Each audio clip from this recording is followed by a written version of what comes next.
आप सबके अंतस्थल में विराजित प्रभु श्री राम से मेरा सत सत नमन।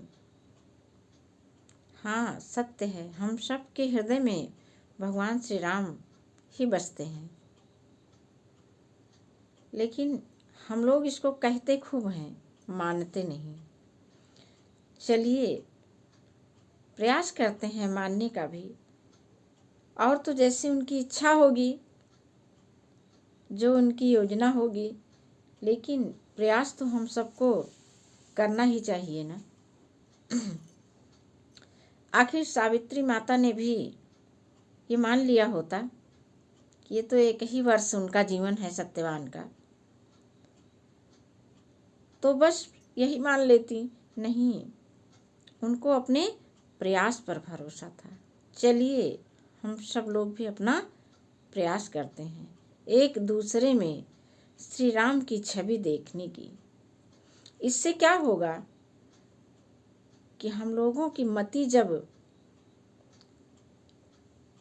कुमति भी आएगी मति में, तो वो थोड़ी देर के लिए ही फिर चली जाएगी। यहाँ पर देख करके कि मेरे रुकने लायक नहीं है, तो वह चली जाएगी कुमति। ऐसा मान करके हमको निरंतर प्रयास करते रहना है, और उसके साथ साथ श्री रामचरितमानस का पाठ स्वाध्याय के रूप में लगातार प्रतिदिन ये हम सबको अपने घरों में अवश्य ही करना चाहिए। मानना चाहिए कि इस पुस्तक के रूप में तमाम ऋषि मुनि सभी हमारे घर में उपस्थित हैं।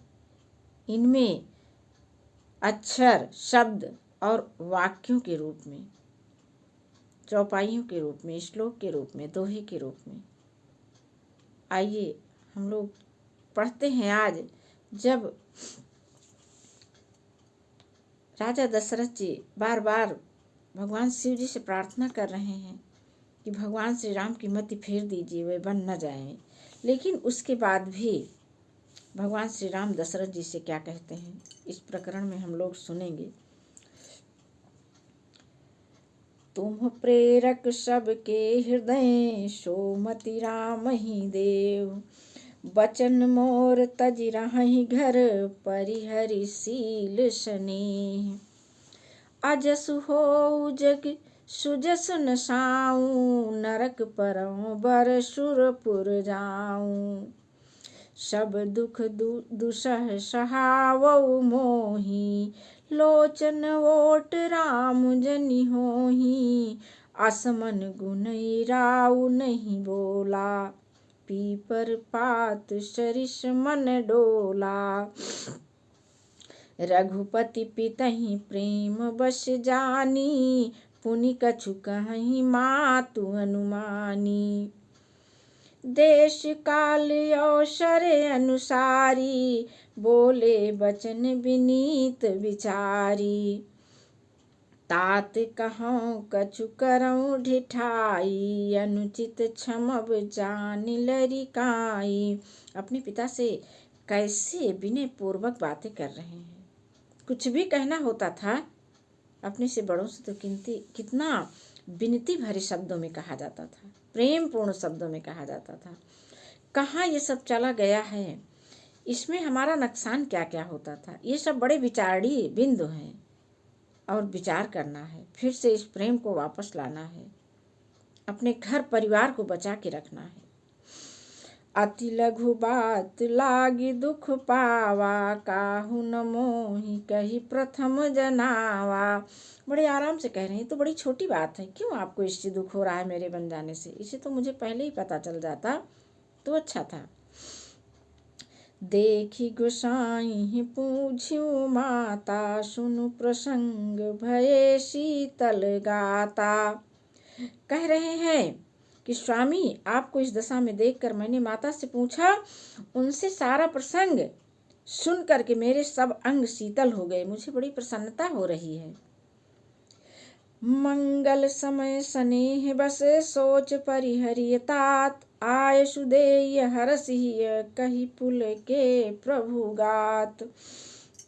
हे पिताजी, इस मंगल के समय स्नेहवश होकर सोच करना छोड़ दीजिए, हृदय में प्रसन्न होकर के मुझे आज्ञा दीजिए।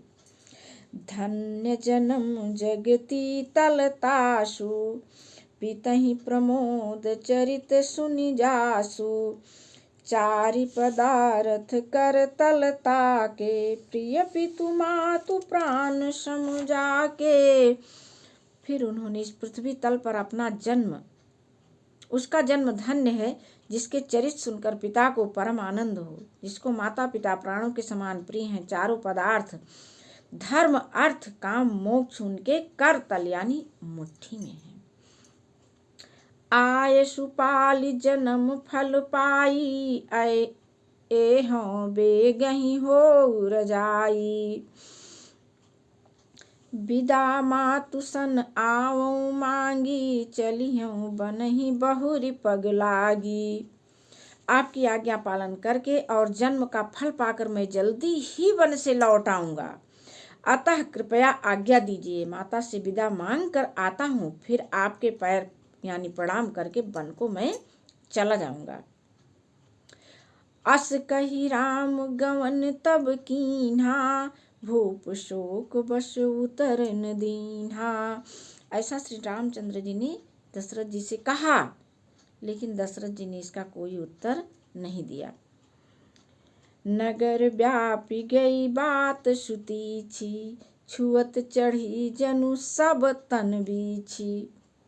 पूरे नगर में यह बात ऐसी व्याप्त हो गई जैसे शरीर में बिच्छू का डंक बहुत छोटा होता है, एक जगह पर लगता है, लेकिन उसका जहर पूरे शरीर में फैल जाता है। ऐसे ही राम वन गमन की सूचना पूरे अयोध्या नगर में फैल गई। सुनि भय बिकल न सकल नर नारी, बेली बिटप जिमि देख दवारी। जो जहाँ सुनई थुनई सिर सोई, बड़ विषाद नहीं धीरज होई। पूरी अयोध्या दुखी हो गई, सभी का मन दुख से भर गया। मुख सुखाहि लोचन स्रवहि शोक न हृदय समाय। मनहु करुण रस कटकई, उतरी अवध बजाय। सबका हृदय शोक से भर गया है, ऐसा लग रहा है जैसे शोक स्वयं अयोध्या में उतर आया हो। मिलहि माझ विधि बात बिगारी, जहाँ तहाँ देहि कैकेयी गारी। देखिए तो अब कैकेयी माँ को गाली दी जाने लगी, जबकि मति तो नारायण ने उनकी फेरी थी। ऐसे ही हमारे परिवार में हम सबके साथ भी होता है। योजना भगवान की होती है, बैर हम लोग करते हैं, आपस में लड़ाई करते हैं। नहीं, यही तो प्रभु श्री राम से हम सबको सीखना है कि किसी को दोष नहीं देना है। एहि पापिनी बूझी का परेऊ, छाई भवन पर पावक धरेऊ। अनिज कर नयन काढ़ी चाह दीखा, डारी सुधा विष चाहत चीखा। कुटिल कठोर कुबुद्धि अभागी, भई रघुवंश बेनु बन आगी। पालो बैठी पेड़ यही काटा, सुख महु शोक ठाटु धरि ठाटा। सदा राम यही प्राण समाना, कारण कौन कुटिलपन ठाना। सब जानते हैं कि भगवान श्री राम कैकेयी कितना प्यार करती थी, लेकिन आज कैकेयी तो स्वयं अपने बस में ही नहीं है। उनका क्या दोष है? वे तो एक योजना में चल रही हैं, नारायण की देवताओं की योजना में चल रही हैं कि भगवान को श्री राम को कैसे वन भेज करके राक्षसों को मारा जाए, और इसका अपयश मा ले रही हैं। कितने बड़े त्याग का काम है, त्याग की मूर्ति हैं। इसका समझौता तो प्रभु श्री राम से उनका बहुत पहले हो गया था। उसी प्रेम के समय ही ये प्रसंग आया था। प्रभु श्री राम ने कहा था, माँ आप हमसे इतना प्रेम करती हैं, लेकिन एक समय ऐसा आएगा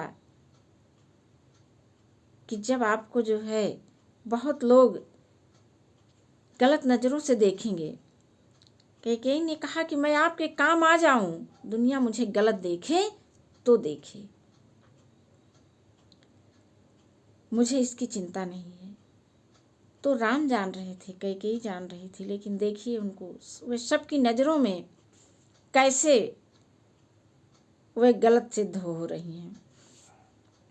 सत्य कहीं कभी नारी शुभाऊ, सब विधिया गहूँ अगाध दुराऊ, अनिज प्रतिबिंब बरक गही जाई, जान न जाई नारी गति भाई। काह न पावक जरि सके, कान समुद्र समाय, कान करे अबला प्रबल केहि जग काल न खाय। अब इसके आगे का प्रसंग हम लोग कल सुनेंगे, लेकिन श्री रामचरितमानस पाठ को अपने परिवार का एक हिस्सा बनाएं। हम सभी लोग बहुत कुछ सीखने समझने को मिलेगा। पूरा परिवार आनंदित हो जाएगा, आनंदमय जीवन हो जाएगा, आपसी प्रेम बढ़ जाएगा श्री रामचरितमानस पाठ करने से। जय श्री राम जी की।